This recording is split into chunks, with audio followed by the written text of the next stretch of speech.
three teams: the Dolphins, the Giants, and the Broncos. And he's saying that they are running sham interviews across the NFL, the Rooney Rule, right? So let me get your interpretation, or how do you feel about what Brian Flores is coming at here?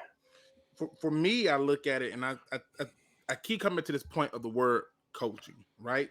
Coaching is a skill set, something you actually do.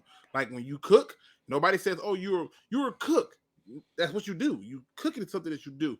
I look at Brian Flores, and I think there's some merit in somewhat, but overall, for me, I think his case is weak. And the reason I say that is because when you look at what he's claiming, it's a private firm, right? I've been in Right. interviews that I knew I wasn't going to get. I'm pretty sure y'all have been to interviews that you knew you wasn't going to get.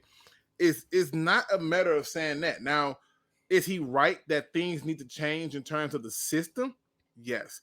But is he right that he's been discriminated against? Well, I don't know if he's paying attention, but he was one of those coaches who got a head coaching job after having a successful season as a defensive coordinator on the Patriots. And so when that comes up and you step into a courtroom, it's going to be a little bit different. I do believe that there's still a lot of work to be done here in this country. There's a lot of work to be done in the workforce, and I do believe that there's a lot of systematic things going on.